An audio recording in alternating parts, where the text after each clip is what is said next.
Kia ora. I'm Brenda Gael Smith, and when I think about my place in Oceania, my Turanga Waiwai, the place where I stand and feel most empowered and connected, I find that I have feet firmly planted on both sides of the Tasman Sea. I grew up in Aotearoa, New Zealand, and then I moved to Australia and made it my home. In particular, for the last 17 years or so, I've lived and created on the land of the Guringai Darkinjung people on the central coast of New South Wales, about 60 miles or 100 kilometres north of Sydney. I pay my respects to Aboriginal elders, past, present and emerging, and acknowledge their continuing connection to this place. When SAQA invited me to present a studio tour, I initially hesitated because I wasn't sure how I could fill up the time. A quick 360, then we were done. And then I thought about it some more, and in particular about how passports haven't been very much use in the past 12 months. But somehow my studio has morphed into a classroom and a gallery, and through technology I've still maintained connection with family and friends throughout the world. And it's the introduction of all these gadgets that I thought I would share with you today, along with consideration of how life beyond the studio influences my creative process. And so let us begin. Right up front, I'd like to acknowledge that I am incredibly fortunate to have a dedicated creative workspace. It wasn't always that way. Like many creatives, when I first started getting into textiles in the early 2000s, I commandeered the dining room table, pushed everybody to the end of the table and cleared room for my sewing machine. I also had a portable design wall that I rolled up at the end of each session. I also took over the living room floor, making everybody skirt around it. Whether it was altruism or sheer frustration at all the threads and general messiness, or whether he was embracing his inner Virginia Woolf, it was my husband's idea that I should get a creative space to call my own. When we moved to our beach house full-time in 2004, we built a dedicated studio for me and a workshop for him. The studio is external to the main house and has its own entrance up a short flight of stairs from the carport. Both physically and psychologically, this helps to delineate my creative workspace from the general living area. At the top of the stairs is a wide window with a panoramic view over Copacabana. Copacabana is a name given to the settlement by the developers in the 1950s. However, the Aboriginal people have a much more poetic name. In their language, it's Alagai, the nest of snakes. I haven't actually seen any snakes, but I do get to see the whales coming around the headland and across the horizon on their way from Antarctic up to the Great Barrier Reef. The studio space is approximately 4 meters by 3.5 meters. Part of that area is taken out with the stairs. I have work areas around the perimeter of the space. So you can see there's a bookshelf there. There's a TV screen up in the top left-hand corner. I don't use that very much, but that's where I expect I will take in a lot of the SAQA conference this year. I also use it for watching webinars while I'm sewing. I have a design wall. The design surface there is about 6 foot by 6 foot. It's a block butler, which is a product that was available in the early 2000s but is no longer available. It's starting to lose its adhesion, so I'm looking to replace that in the near future. In the corner is a cupboard that I use for storing my fabrics to hand. Moving around, then I have a desk and workstation area. My laptop's on a riser. I also have a desktop with a large screen, which is great for getting everybody's faces in one place for Zooming. Over on the left-hand side there, you can see I have a special stand so that I can mount my iPad or my phone overhead. I also have a ring light for supplementary lighting, especially at night.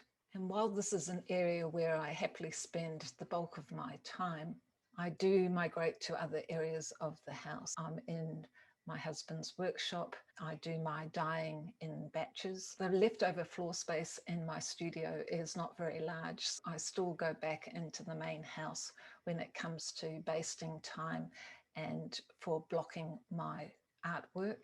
I use rubber mats and I can pin the quilt into it to keep it taut.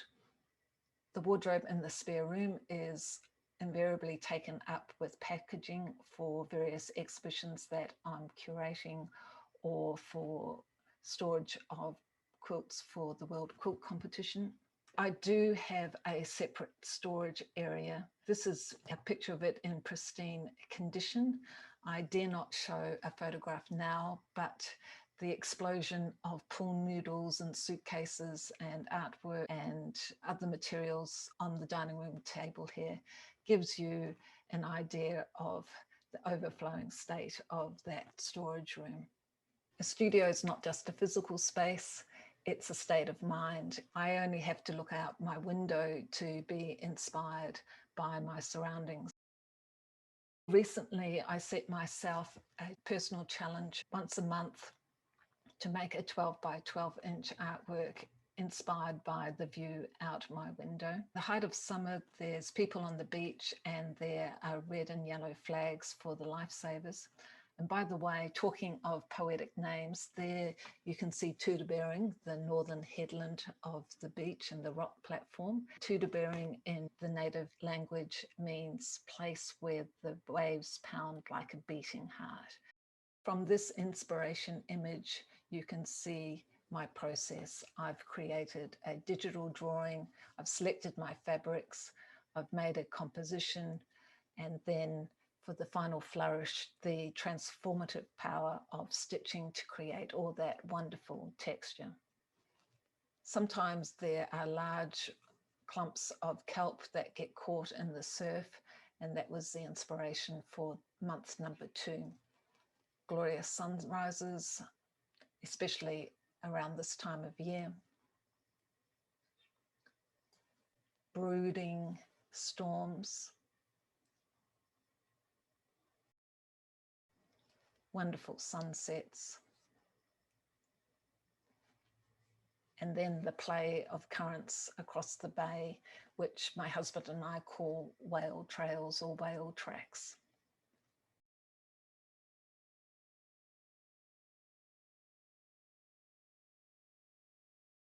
Aside from my sewing machine and the standard sewing tools, my number one gadget and indispensable studio companion is my camera. I think it goes right back to my childhood. My father's a keen amateur photographer, and he taught me a lot about composition, about framing works, about what to leave in and what to leave out. And so it was only natural that the camera follow me into my textile practice. That was reinforced when I took an online course with Linda and Laura Kempshall in the United Kingdom through City and Guilds. This was the early 2000s. The process was to take photograph of your work, to go and get those photos printed out, to scan them and to resize them and send the images by email to England for review and feedback. Following on from that, when I retired as a partner in a law firm, my farewell gift was a very early digital camera. It was very basic. It had low resolution images, and I think the memory card on it was something like 16 megabytes, not gigabytes, megabytes. But for the first time, I had the ability to take a photograph and to capture that instantly and see it played back. I didn't have to wait for things to be printed. From there, I found 10 different ways of using my camera in my creative practice.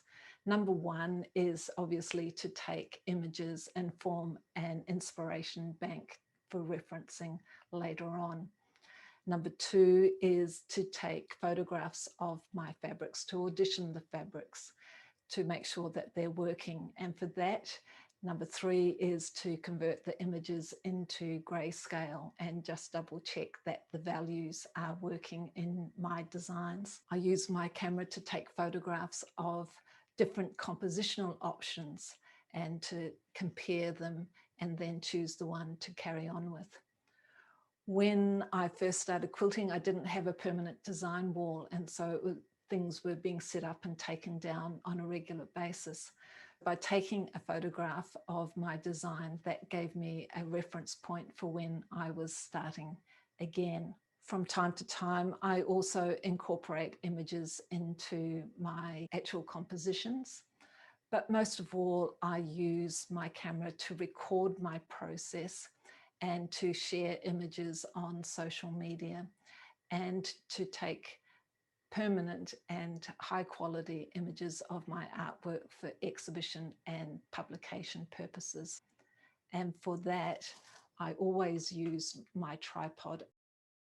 These days, of course, we have, in addition to the basic camera function, we have a video function, and that enables an extra degree of interactivity and recording of our process. For most of us, rather than carrying around a camera, be it an SLR or even a point and shoot camera, we tend to use our phones. One of the first things that I did was to add a bracket for my tripod to my gadget collection. This is about $10 or $15 in a camera store, and it enables your phone to be in portrait or landscape mode. It has a little screw on it that fits into the shoe, that in turn fits onto your tripod. And we all know how tripods help us to present our work square and front on and help minimize camera shutter that comes from when you are clicking your camera. One of the best things that we can do as artists is to invest in the way that we present our work, and improving our photography is a great way of doing that. Talking of videos, when I decided to embark upon doing more online work, both presentations and teaching, I knew that I needed to investigate and invest in improving my video presentation. One of the first things that I worked out was how to convert my phone into a webcam. And for that, I use a free app called Re-Incubate Camo.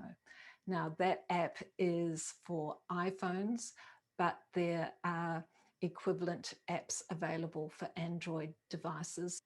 I have the Camo app installed on both my phone and on my computer. And when they're connected, they talk to each other. It converts my phone into a webcam, and a very small watermark appears in the bottom right-hand corner of the output. There is a premium version that gets rid of that watermark and gives you some extra tools.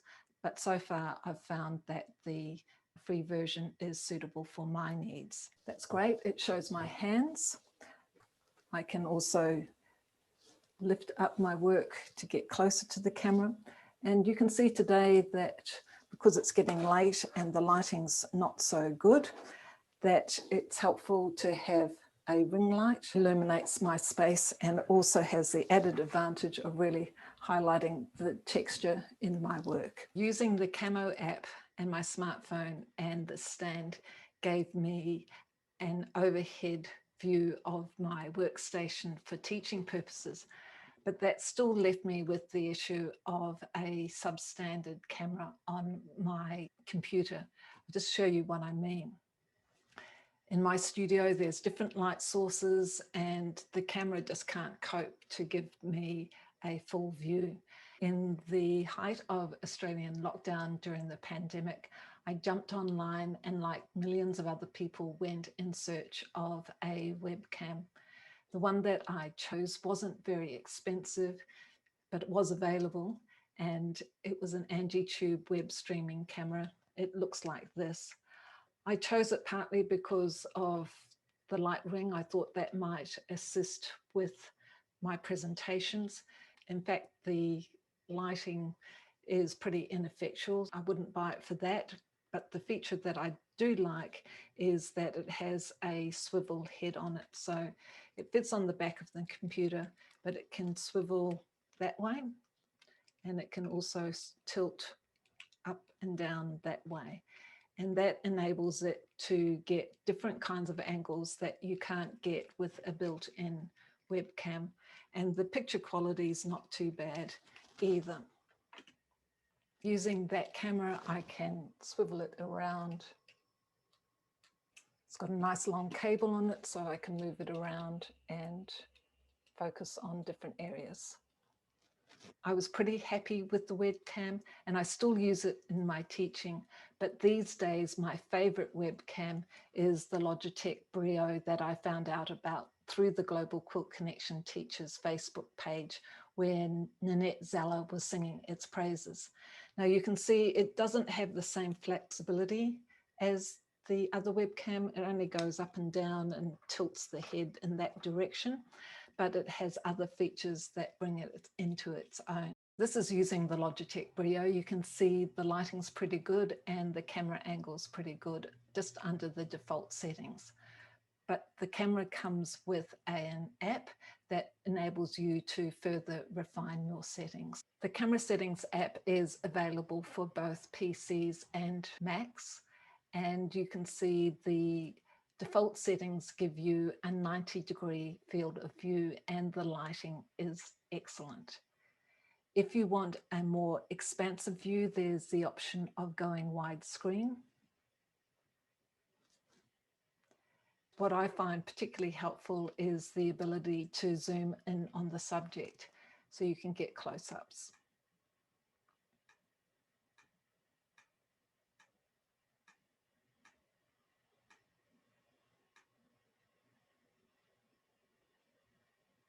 And you can move it up and down, left and right. Also make adjustments going into the advanced setting. I can change the brightness up and down. I can change the color intensity, so I can go red. I can change the contrast and the white balance and the focus. As you can see, I have access to at least 4 different cameras for my video setup. First is the inbuilt camera of my laptop and my desktop. Second is using my phone as a webcam using the Camo app. Third is the Angitube web streaming webcam. And fourth is the Logitech Brio camera. I don't like to use the screen sharing function for accessing those cameras. I find that it's a bit hit and miss, and that it's not always a smooth transition. Instead, I set up my cameras as direct video sources, and I can find them underneath the video tab at the bottom left-hand corner of my Zoom screen. And there, it's just a simple one click to take me to each camera. There's my overhead webcam using my phone. There's the Logitech Brio. There's the Angitube webcam. And there's the horrible built-in camera of my computer. Contrary to my initial concerns, I've got more than enough content to fill up the 20 minutes that's been allotted to me for my studio tour. I haven't even begun to talk about audio. What I will do is put together a resource sheet which lists out some of the equipment that I've found useful in my creative practice, and hope that it saves you a little bit of trial and error, but I'm learning things all the time, and I'm sure you will too. Thank you to SAQA for inviting me to be part of the 2021 virtual conference. It's my first SAQA conference, and I'm really looking forward to it. I'll see you there.